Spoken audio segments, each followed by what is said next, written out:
Have you ever just felt like you're playing a game in life that you just can't win? You know, like the rules are rigged against you? Well, Nietzsche talked about this fundamental drive we all have, the will to power, this inner engine for growth and overcoming challenges. But knowing you have it and knowing how to use it are two totally different things. So today, we're going to do something interesting. We're going to take his classic philosophy, smash it together with modern game theory, and see if we can build a brand new strategy for mastering your own will and winning the game that actually matters. But before we get into all that, we have to deal with a pretty serious accusation. The idea that Nietzsche's entire worldview isn't a path to victory at all, but a strategy that's actually designed for losers. Yeah, that's a bold claim, right? But it sets up a fascinating problem that we need to unpack. So, here's the heart of the argument, pulled from an online discussion.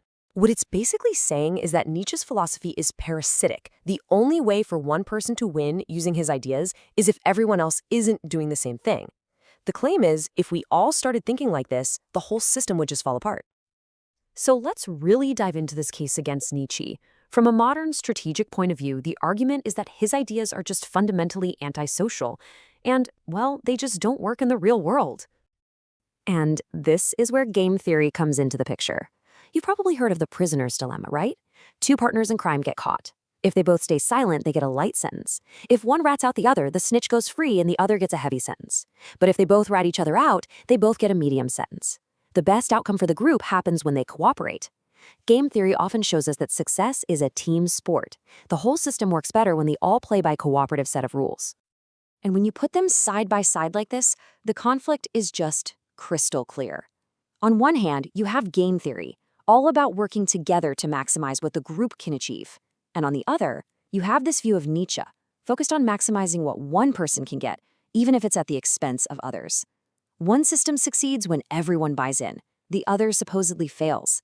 They just seem totally incompatible. But what if we've been looking at this all wrong? What if this whole argument is based on a massive misunderstanding? What if we're judging Nietzsche by the rules of a game he wasn't even playing? It might be time to completely reframe what the objective is here. And this is the question that changes everything. Seriously, forget about trying to beat other people in some external societal game. What if Nietzsche's real challenge was an internal one? What if the point isn't about winning at all, but about growing? This brings us to a huge concept in his work, self-overcoming. And the key thing to get is that this is not a finish line you cross. It's a continuous, lifelong process. You don't achieve self-overcoming like it's a trophy. You practice it. It's this constant cycle of looking at yourself, critiquing yourself, and pushing past your own limits. So this means we need to shift our focus from being something, like a winner or a success, to the act of becoming something more. It's about valuing the dynamic, messy process of growth over arriving at some static, final identity. The journey itself really is the destination.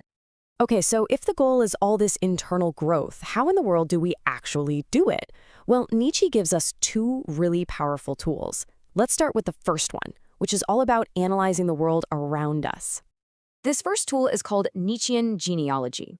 I want you to think of it like being a detective for values. Instead of just accepting the rules of the game, whether at your job or in society, you start investigating. Where did these rules and values actually come from? What power structures created them? And who do they really benefit? The process is pretty straightforward. First, you dig into the origins. You look for the messy, complex, often conflicting sources behind a belief. Then, second, you evaluate those origins. Do they actually help human life flourish and become more vibrant, or do they just hold it back? Let's make this real. Imagine a company, we'll call it Innotech, and they roll out a big new diversity policy. Okay, using genealogy, you'd start asking questions. What really drove this? Was it a genuine commitment to social justice, or was it market pressure to improve their brand? Does the policy actually empower people, or does it just put a nice face on the same old power structures? See? You become a critical analyst of the systems that you're a part of. So, genealogy is our external tool for understanding the game board. Now, let's turn to the internal tool, the one that's all about improving the player. And that player is you. This is the actual practice of self-overcoming. So, where do you begin? It all starts with confronting your own limitations. This isn't about fighting other people. It's about wrestling with your own internal stuff, your fears, your insecurities, your lazy habits. That's where the real work and the real growth actually begins. Now, this next one sounds a little intense, but it's a brilliant idea. Nietzsche says we should seek out enemies we can be proud of, people who challenge us, whose talents really test our own. The goal isn't to crush them.